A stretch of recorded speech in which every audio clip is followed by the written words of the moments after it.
What's up, hobby friends? My name is Casey and welcome back to another miniature rescue. This week, I want to show you why I have a problem with Stormcast models in Age of Sigmar.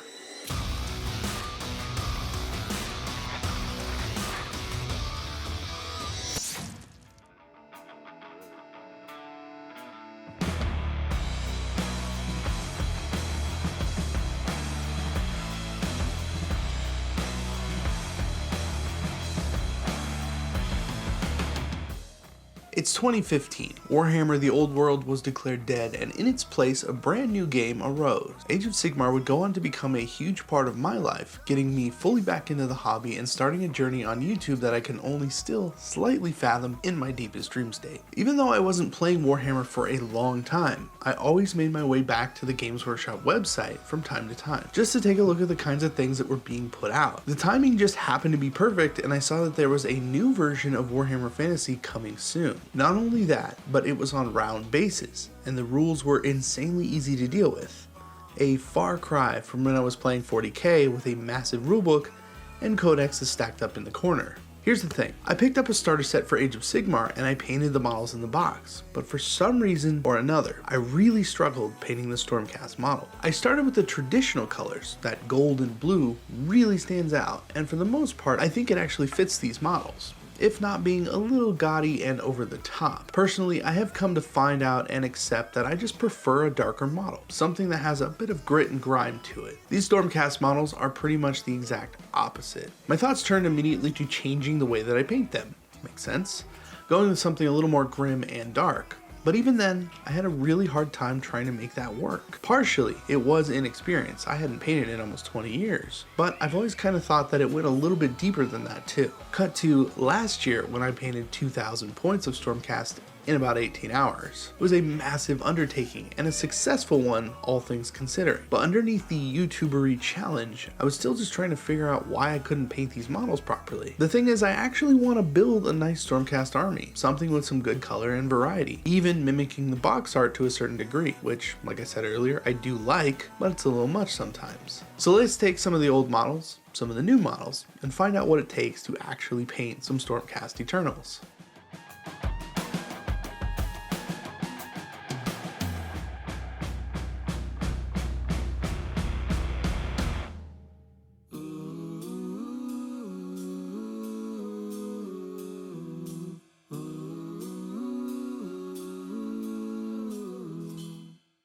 I want to start off with an older sculpt, so I bought this ballista off of eBay for 17 bucks. Not too bad considering they go for 25 new, and these are in pretty good shape. I'll get these models in the Sonic Cleaner and get them prepped for painting. In the meantime, I'll also build a couple of new Stormcast models from the Dominion box set. Before we get to painting, take a look at the differences between these models. This is the old and new Knight Vexillor. I imagine you can probably guess which one is which. The comparison between these models are almost night and day. The original is holding the flag almost kind of hunched over, hiding most of the armor. The little banners are kind of poking out, so there's something to break up the design, but for the most part, this feels like more about the function of the model rather than how it would actually be to paint. Taking a look at the new one, right off the bat, the banner is more to scale with the model, who is standing in a really great, intimidating pose. The armor is visible, interesting to look at, and more importantly, something that you can actually paint. There are clear volumes here, things to latch on in order to create a compelling paint job. Probably the best example I can give here is the sword placement. It comes down over the robes, giving you an easy opportunity to create a lot of contrast. The sword will stand apart in color and shape, giving you a nicer looking model. The head is kind of the same. All in all, the model does a great job at bringing your attention to the flag, moving your eye down towards the head, and then down the body to the sword. It was made for painting. Now that we have that established, let's put it to the test and see if what I'm talking about holds pretty much any water whatsoever. After stripping the models, I primed them with Stynylrez Black.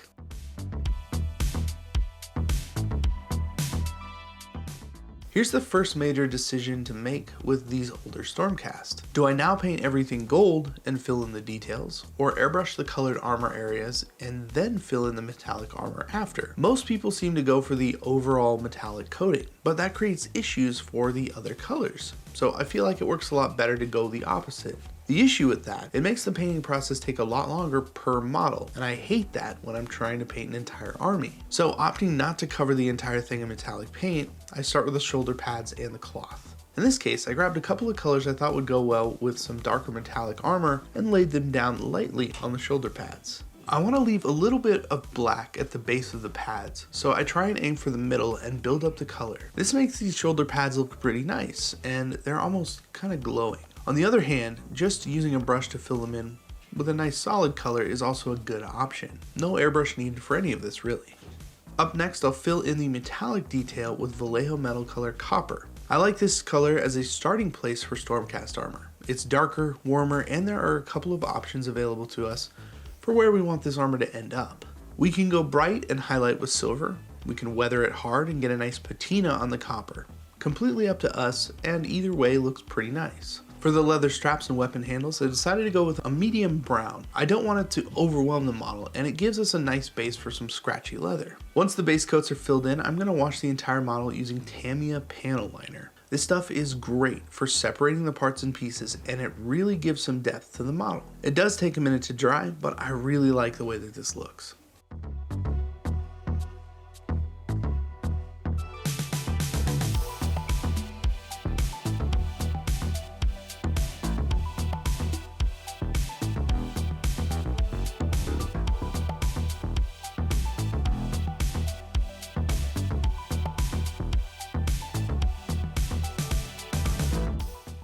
After the wash is dry, I will come back in with some base coats and brighten up the model, as well as edge highlight all of the metallics with a brighter silver. This creates even more contrast in the model and makes it look even better. I'll base the models using some mud and grass and finish them off by painting their base frames black.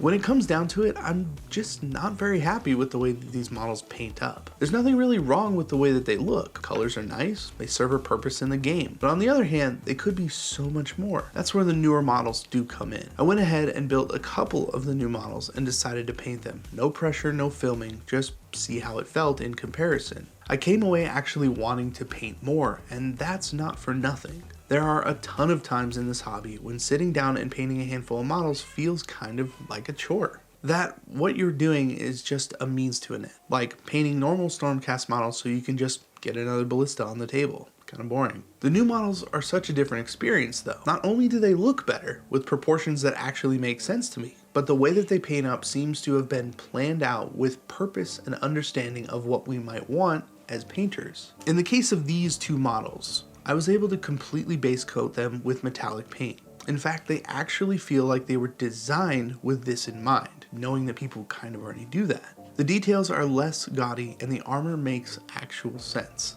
Most importantly, I actually like the way that these models look. When I started making this video, it was going to be pretty straightforward. I bought a set of Stormcast models that needed to be rescued, and by the end of the video, they would be, probably. But I really started to get the feeling that I needed to say more, to be honest with the way that I felt about these models and the way that they actually feel to paint. The most interesting part is that I almost changed my mind on these about a year ago when I painted up what was, at the time, maybe still stands, as the best Stormcast model ever made. The funny thing about that model is that it was the true beginning of what would go on to become these new Dominion models. The model literally has her arms open to show the sculpt off.